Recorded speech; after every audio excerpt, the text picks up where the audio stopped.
दिव्य शक्ति सेवा संस्थान ने राज दंडोतिया, अनुपमा दंडोतिया, शिल्पा डोंगरा, वासुदेव मिश्रा, गिरिराज ओझा सहित और भी कई समाज सेवी जिनमें राजवीर शर्मा, ब्रजेश चतुर्वेदी, आशी प्रतिभा दुबे, अशोक सोनी को सम्मानित किया। कार्यक्रम में RBS live India news channel की तरफ से मुझे भी सम्मानित किया गया।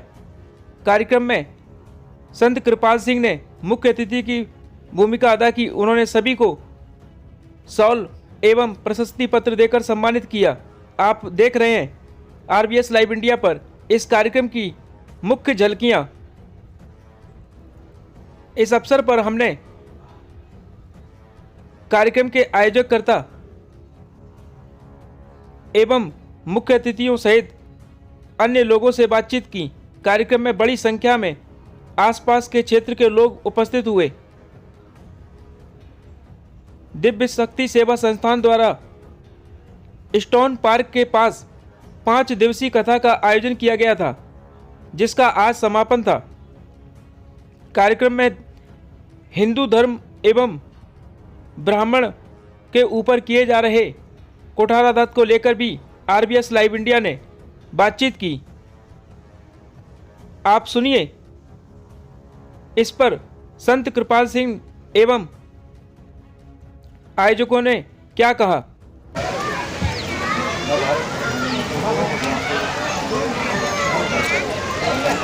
और कोई वरिष्ठ पत्रकारों में रह गया हो तो मुझे बता दें, क्योंकि मैं शकल से सबको नहीं जानता हूं और नाम भी कुछ इसमें है, कुछ व्हाट्सएप में है, कुछ व्हाट्सएप में है। हाँ, प्रमाण पत्र लाई विजय शर्मा जी का, विजय शर्मा जी का प्रमाण पत्र। और इसी के संग में मैं राय दंडोतिया जी को बुलाना चाहूंगा। ये समाज हित में और सबके हित में काम करते रहते हैं। ये तो दिव्य खुद ही है, तभी तो दिव्य शक्ति इनको प्रमाण पत्र दे रही है। राय दंडोतिया जी, आप आ जाओ।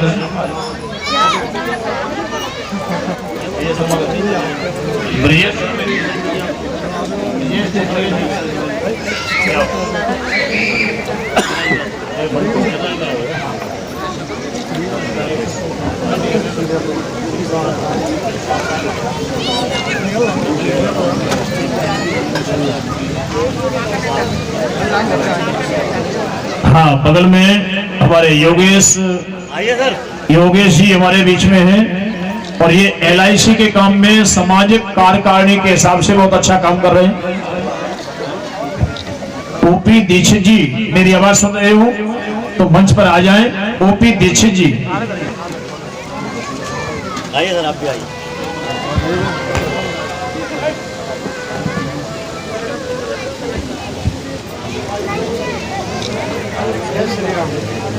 हमारे बीच में OP दीक्षित जी हैं, अभी मुखी ऊपर आए और प्रशस्ति पत्र प्राप्त करें।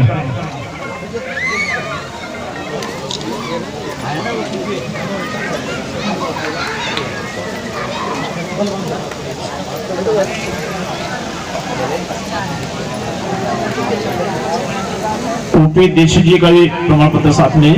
दीक्षित जी खड़े बहुत पीछे। दिव्य शक्ति सेवा संस्थान के द्वारा 5 दिवसीय कथा का आयोजन यहाँ स्टोन पार्क के पास आयोजित किया गया था। आज यहाँ पर इसका समापन कार्यक्रम किया जा रहा है। हमारे बीच में संत शिरोमणि श्री श्रद्धेय सतपाल जी महाराज और संत कृपाल सिंह जी महाराज उपस्थित हैं। हम उनसे बात करेंगे। महाराज जी, आज जो एक समापन कार्यक्रम हुआ है 5 दिवसीय कथा का, तो इसके बारे में यहाँ के जो भक्तजन हैं जिन्होंने ये कथा का मतलब रसपान किया है, उनके लिए क्या कहना चाहेंगे। शक्ति सेवा संस्थान के अंतर्गत या 5 दिन का जो कथा का आयोजन रहा है, निश्चित तौर पर जो श्रवण जिन्होंने साधकों ने भक्तों ने किया है, वो अपने हृदय में कुछ ना कुछ लेके जाएंगे, अपने जीवन में उसको उतारेंगे, उसके अनुसार से अपने जीवन यापन भी करेंगे और भक्ति में डूबे रहेंगे। ऐसा पूर्ण विश्वास है। सब में सत्य भाव और प्रेम हमेशा बना रहे। जो इस तरह की जो प्रेरणाएं होती हैं, इस तरह के जो प्रसंग होते हैं, जो ईश्वर से जुड़े हुए होते हैं, वो अपने आप में एक अद्भुत है और कुछ ना कुछ दे के ही जाते हैं। तो हमें उम्मीद है यहाँ के सब भक्तों को, बंधु बांधवों को कुछ न कुछ मिला होगा और उसको ग्रहण करके अपने जीवन में उतारें और उसके अनुसार अपना जीवन यापन करके सच्चे साधक बने, सच्चे भक्त बने, सच्चे ईश्वर के अनुयायी बने। महाराज, जिस तरीके से अभी हम देख रहे हैं कि हिंदू धर्म के ऊपर कई लोग हैं जो कि कुठाराघात कर रहे हैं, कुछ षड्यंत्र कर रहे हैं, उनको लेकर के आपका क्या विचार है? हम देख रहे हैं हमारे हिंदू धर्म के जो साधु संत हैं उनको टारगेट किया जा रहा है, बार बार उनके ऊपर कुछ ना कुछ आरोप लगाए जाते हैं, ऐसे में आप क्या कहना चाहेंगे? वैसे तो मन का है, अपनी प्रवृत्ति अलग अलग है, लेकिन जो सत्य है वो सत्य रहेगा।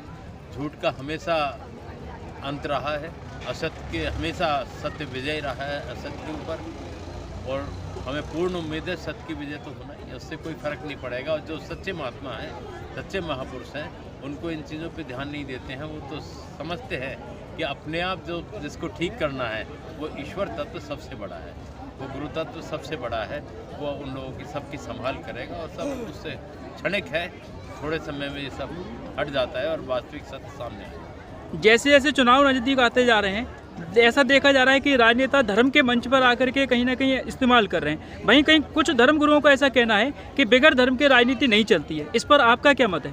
जैसे पूर्व काल में भी जाए तो जहाँ भी राज शासन होता था तो कोई ना कोई उनका राजगुरु रहा है हमेशा, और राज पुरोहित रहे हैं और उनका अंकुश उनके ऊपर रहता, तो उसके अनुसार राजनीति सही तरीके से चलती है। आज भी उसकी आवश्यकता है और अगर उस तरह से उनका इस्तेमाल किया जाता है तो सार्थक है। अगर उनको दूसरी तरह से जोड़ेंगे कि राजनीति से वो जुड़े हुए हैं तो ऐसा बिल्कुल नहीं है, वो उससे अलग हैं। वो तो सबके हैं, अध्यात्म के क्षेत्र के लोग, अध्यात्म से जुड़े हुए आश्रम, उनके अंदर कोई भ्रम नहीं आता, कोई भेदभाव नहीं होता। उसके उस दृष्टि से अगर जाते हैं तो निश्चित है। आपके बगल में एक बाल विदुषी खड़ी हुई है जिन्होंने यहाँ 5 दिवसीय कथा में जो धर्म का प्रचार प्रसार किया है। जब ऐसे मतलब यंग लोग हिंदू धर्म के प्रति उनके लिए आगे बढ़ते हैं, उनकी पताका हाथ में लेकर के, तो आपको कितना भविष्य सुरक्षित नजर आता है? क्योंकि ये ना संस्कृत का और वेद का सुरक्षित लगता है जी, क्योंकि जिनके संस्कार हैं, परिवार के संस्कार हैं, पूर्व का संस्कार है, जिसकी वजह से ऐसे विद्वान बच्चे आए हैं सामने जिन्होंने पूर्व में कुछ ना कुछ किया है, उसी के परिणाम स्वरूप ये आज जी अपने बीच में है। 5 दिन की कथा इन्होंने कही है, निश्चित उसका प्रभाव जनमानस पे पड़ेगा, सब पे पड़ेगा और उसका परिवर्तन प्रवृत्ति बदलेगी, ऐसा पूर्ण। हमारे बीच में केडी सोलंकिया जी, हम केडी सोलंकिया जी से कहेंगे कि जिस तरीके से आप ब्राह्मण समाज को लेकर के काम करते हैं और अभी हिंदू धर्म जो है वो सभी को एक साथ लेकर के चलता है, तो आपको लगता है कि अभी कुछ लोगों ने ब्राह्मण समाज के ऊपर टिप्पणियां की, क्या लगता है आपको कि हिंदू धर्म को एक होना चाहिए? हिंदू धर्म एक है, सनातन धर्म बहुत मजबूत है, सनातन धर्म को कोई डिगा नहीं सकता, ये अनंत है और अनादिकाल से चला आ रहा है और पूरी आस्था पूरे हिंदू समाज की सनातन धर्म में है और कहीं कोई किसी प्रकार का कोई उसको ना तो क्षति पहुंचा सकता और ना ही कोई उसकी जड़ें हिला सकता है। लोग टिप्पणी करते हैं लेकिन उनका कोई फर्क नहीं पड़ेगा। जितना ही कोई लोग इस धर्म को, इस सनातन संस्कृति को विध्वंस करने का या इसको मिटाने की कोशिश करते रहे हैं, ये उतनी ही सक्षम बनी है, सबल बनी है और समर्थ बनी है। और हमारे बीच में संत हैं, महात्मा हैं, धर्म के अनुयायी हैं और धर्म जागरण करने वाले जब संत विराजमान हैं तो इस सनातन धर्म को किसी भी आस्था को कोई डिगाने वाला नहीं है, क्योंकि ये पतवार संतों के हाथों में, हमारे धर्मगुरुओं के हाथों में, और जिस तरह से उनके द्वारा ये आघात लोगों के द्वारा पहुंचाने की कोशिश की जा रही है, लेकिन उसका प्रतिरोध संत समाज द्वारा, हमारे धर्मगुरुओं द्वारा व्यापक रूप से हो रहा है और उसकी जड़ें और मजबूत हो रही है। इसलिए कहीं इस देश को, इस समाज को, हिंदू राष्ट्र को किसी प्रकार की क्षति पहुंचने की आशंका नहीं है। इस कार्यक्रम के जो संयोजक हैं रामबरन शास्त्री जी हमारे साथ में हैं। शास्त्री जी, मैं आपसे पूछना चाहूँगा कि सनातन संस्कृति वसुधैव कुटुम्बकम की भावना को लेकर के काम करती है। आपने जो यहाँ पर यज्ञ किया, आपने यहाँ पर जो कथा की, इससे बहुत सारे भक्तों को बहुत सारा ज्ञान भी मिला होगा और कहीं ना कहीं सभी धर्म के लोग एक साथ बैठ करके यहाँ कथा का आनंद भी ले रहे होंगे।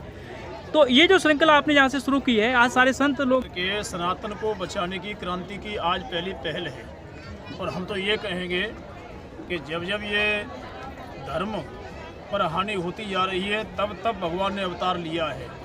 अब लोग कहते हैं कि भगवान है कहाँ, तो उसका प्रत्यक्ष प्रमाण मैं बता दूँ आपको कि कई प्रकार से यदा यदा धर्मस्य ग्लानिर्भवति भारत, अव्युत्थानम अधर्मस्य तदात्मानं सृजाम्यहम् परित्राणाय साधूनां विनाशाय च दुष्कृताम् और धर्म संस्थापनार्थाय संभवामि युगे युगे।